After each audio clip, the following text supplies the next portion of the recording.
Okay, so one thing leads to another. We just learned about mainnet, testnet, mainnet swap, and all other associated transactions of the ICO crowdfunding. And then I was curious about ICO. So here uh, I am again, and let's dive into this term on the blockchain or distributed ledger technology. This one is from Binance Academy. I am trying to read this article to practice English.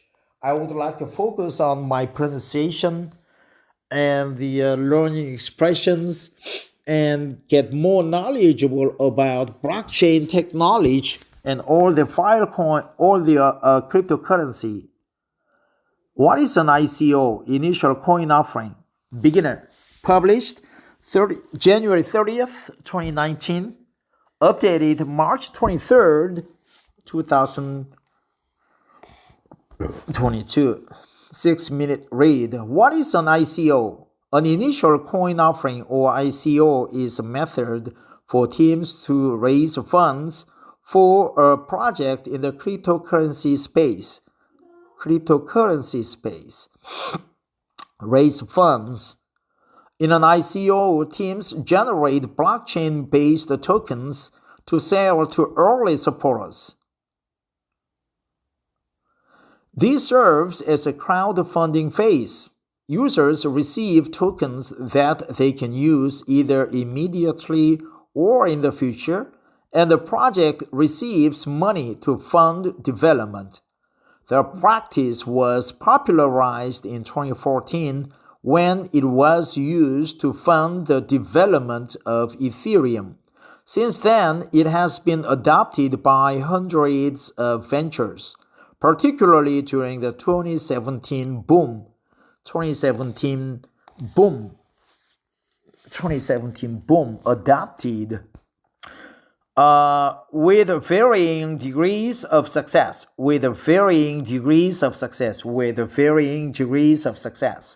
While the name sounds similar to an initial public offering IPO, the two are fundamentally very different methods of acquiring funding,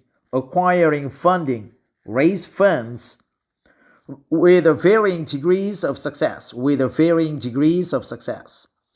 Cryptocurrency space adopted, popularized. The practice was popularized.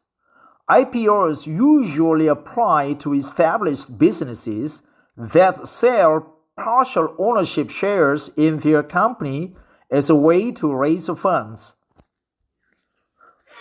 Usually apply to established businesses that sell partial ownership shares in their company as a way to raise funds. In contrast, ICOs are used as a fundraising mechanism that allows companies to raise funds for their project in very early stages. When ICO investors purchase tokens, they are not buying any ownership in the company. ICOs can be a viable alternative to traditional funding for tech startups. Viable alternative to traditional funding.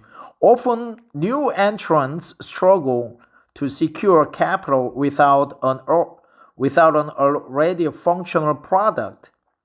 In the blockchain space, established firms rarely invest in projects on the merits of a white paper. What's more, a lack of cryptocurrency regulation deters many from considering blockchain startups.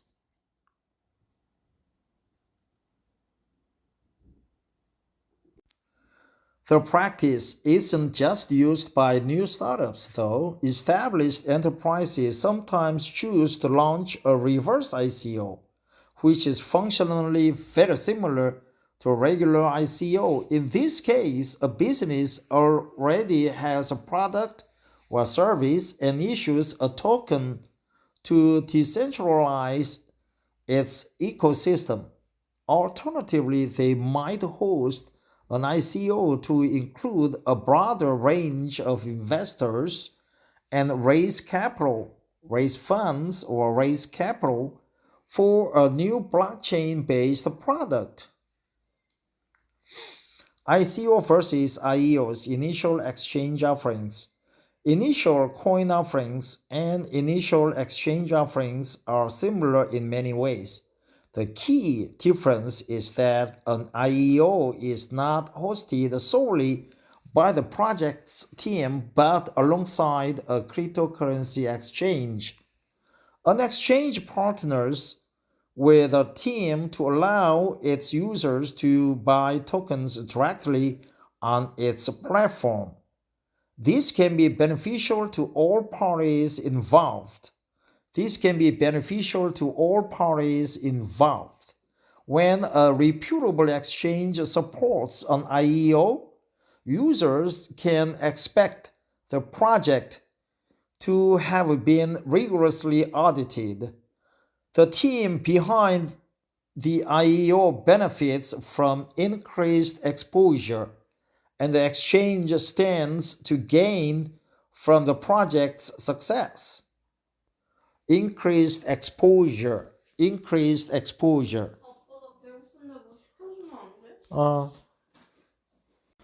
ICOs versus STOs, security token offerings. Security token offerings were once branded the new ICOs. From a technological standpoint, they are identical. Tokens are created and distributed in the same manner. On the legal side, however, they are completely different. Due to some legal ambiguity, there is no consensus on how regulation should qualify ICOs discussed in more detail below. As a result, the industry has yet to see any meaningful regulation. Some companies decide to take the STO route as a way to offer equity in the form of tokens. Also, this could help them steer clear of any uncertainty. Meaningful. The issuer registers their offering as a securities offering with a relevant government body, which subjects them to the same treatment as traditional securities. Security token offerings, STOs. Some companies decide, how does an ICO work? An ICO can take many forms. Sometimes the team hosting it will have a functional blockchain that they will continue to develop in the coming months and years. In this case, users can buy tokens that are sent to their addresses on their chain. What does it mean? An ICO can take many forms. Sometimes the team hosting it will have a functional blockchain that they will continue to develop in the coming months and years. In this case, users can buy tokens that are sent to their addresses on the chain. An ICO can take many forms in the coming months and years. Alternatively, the blockchain might not have launched, in which case the tokens will be issued on an established one such as Ethereum. Once the new chain is live, holders can swap their tokens for fresh ones issued on top of it.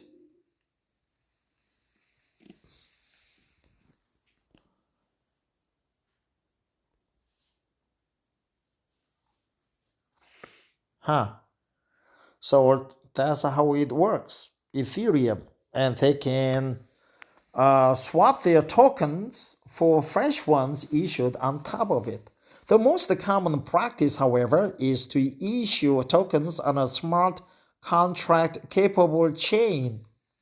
Again, this is done predominantly on Ethereum. Many applications use the ERC-20 token standard, though not all originate from ICOs. It's estimated that there are upwards of 200,000 different Ethereum tokens today. What the fuck? 200,000 different Ethereum tokens today? And it's upwards of 200,000 different Ethereum tokens? It's estimated that there are upwards of 200,000 different Ethereum tokens today. Besides Ethereum, there are other chains that can be used. Waves, Neo, NEM, or Stellar are some popular examples. Given how flexible these protocols are, many organizations make no plans to migrate away, but instead opt to build on existing foundations. This approach allows them to tap into the network effects of an established ecosystem and gives developers access to tools that have already been tried and tested. An ICO is announced ahead of time and specifies rules for how it will be run. It might outline a time frame it will operate for, implement a hard cap for the number of tokens to be sold. An ICO is announced ahead of time and specifies rules for how it will be run. It might outline a time frame it will operate for, implement a hard cap for the number of tokens to be sold, or combine both. There might also be a whitelist that participants must sign up to beforehand. Whitelist. Sign up to beforehand. Time frame. Users then send funds to an established address. Generally, Bitcoin and Ethereum are accepted due to their popularity. Buyers either provide a new address to receive tokens, or tokens are automatically sent to the address that the payment was made from. Due to their popularity. Who can launch an ICO? The tech knowledge to create and distribute tokens is widely accessible, but in practice there are many legal considerations to take into account before holding an ICO. Overall, the cryptocurrency space is lacking in regulatory guidelines, and some crucial questions are yet to be answered. Some countries prohibit launching ICOs outright, but even the most crypto-friendly jurisdictions have yet to deliver clear legislation. Crypto-friendly jurisdictions.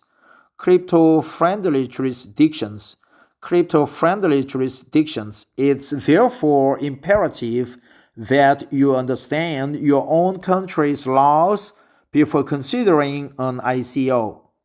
What are the regulations surrounding ICOs? It's difficult to give a one-size-fits-all answer because there are so many variables to consider. Regulations vary from jurisdiction to jurisdiction, and each project likely has its own nuances that may affect how government entities view it.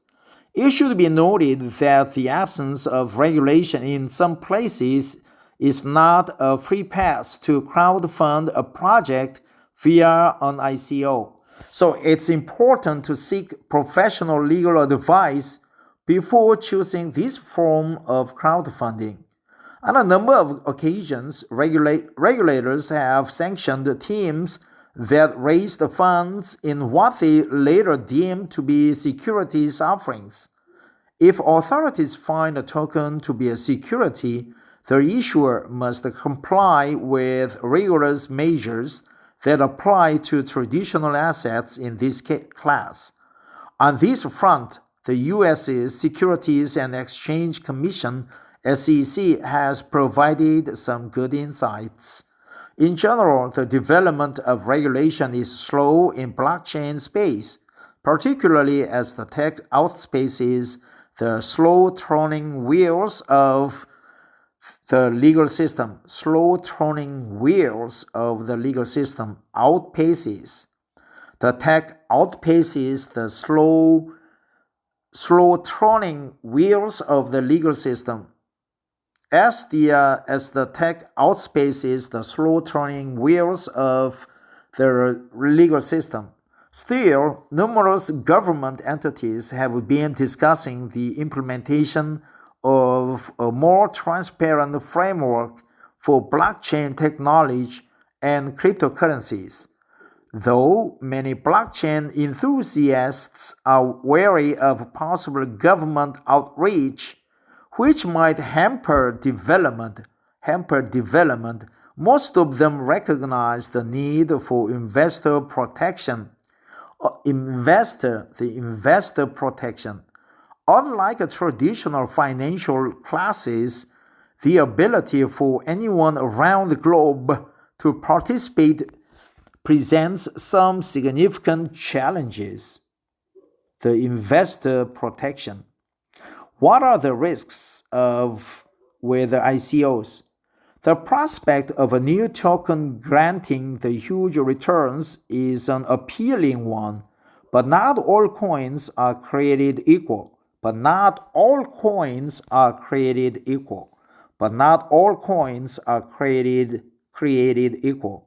As with any cryptocurrency investment, there are no guarantees that you will have a positive return on investment or ROI. It's difficult to determine whether a project is viable as there are many factors to assess. Prospective investors should perform due diligence and conduct extensive research into the tokens they are considering. This process should include a thorough fundamental analysis. Below is a list of some questions to ask, but it is by no means exhaustive.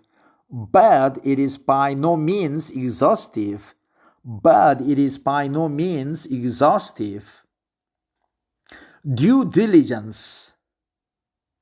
Conduct extensive research into tokens they are considering.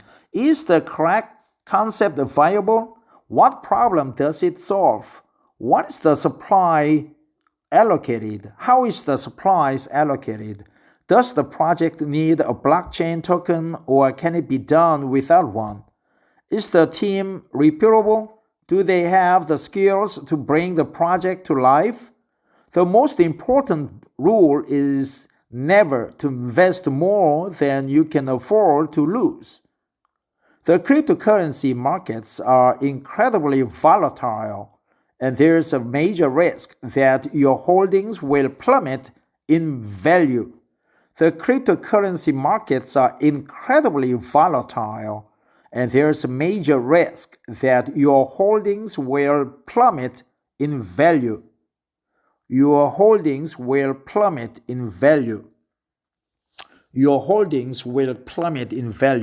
Closing thoughts. Initial coin offerings have been tremendously effective as a means for projects in their early stages to acquire funding. Following the success of Ethereum's initial coin offering in 2014, many organizations were able to acquire capital, raise funding,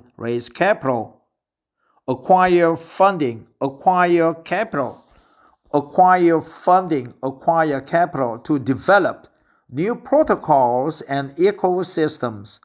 Buyers should, however, be conscious of what they are investing in. There are no guaranteed returns.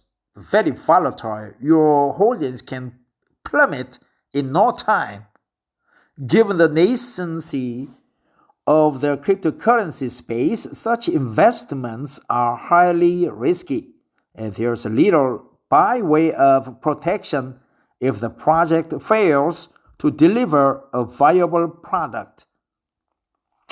There are no guaranteed returns. Be conscious of what they are, given the nascency, okay? So we learned the nascency, acquire capital, acquire funding. What else? Closing thoughts. That's good expression too. Closing thoughts. Is the concept viable? Viable. And what else? Never more than you can afford to lose. The cryptocurrency markets are incredibly volatile, and there's a major risk that your holdings will plummet in value.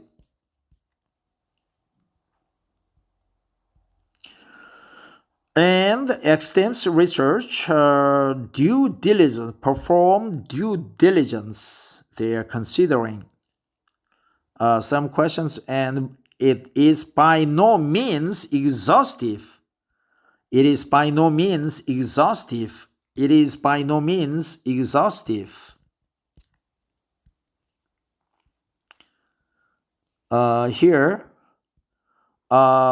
what else? The investor, there's recognize the need for investor protection around the globe. Transparent framework. As the tech outpaces the slow turning wheels of the legal system,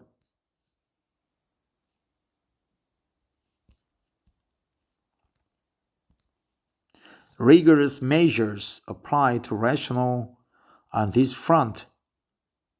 Raised funds, free pass.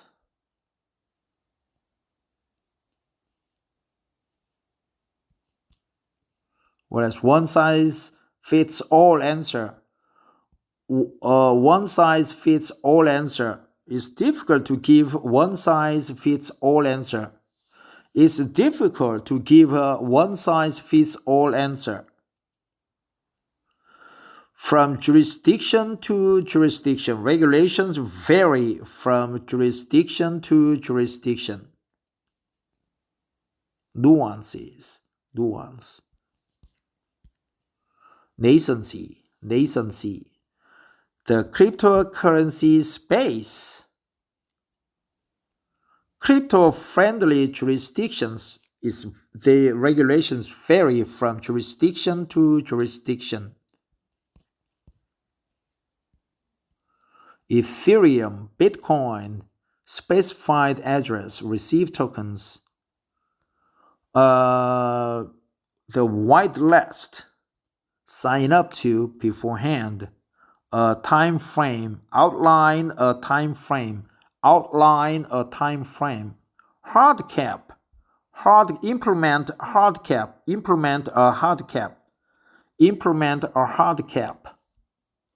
Tap into the network effects.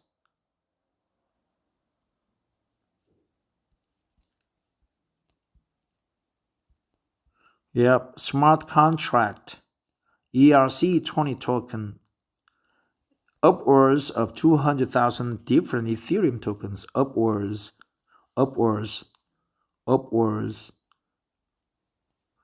The new chain is live.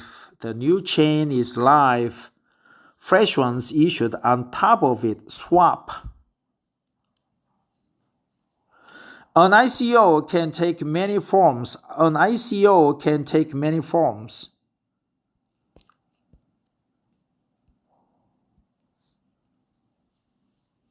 STO, security token offerings, identical. They are completely different.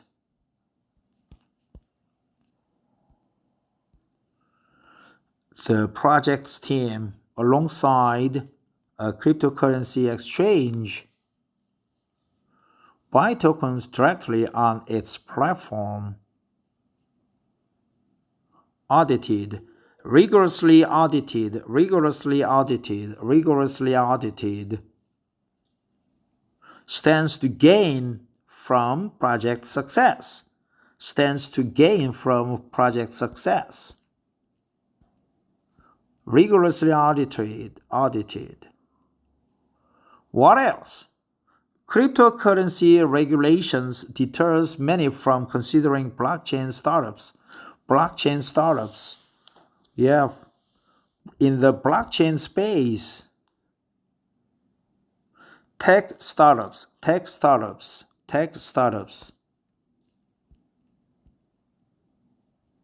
Fundraising mechanism.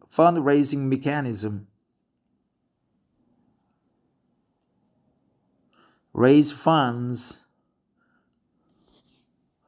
Acquire funding, acquire capital, acquire support.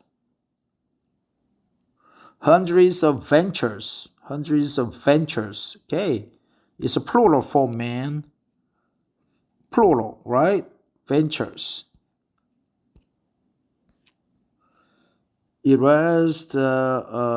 has been adopted by hundreds of ventures, plural form, during the 2017 boom. Well, that's it. So we read the article and we went over the words, terms, expressions, sentences that I would like to remember from the bottom to the top. So now I'm going to upload it to YouTube and listen to it whenever I can to check on my pronunciation and my idea of reading. Thank you. Take care. Bye-bye. And I appreciate Binance Academy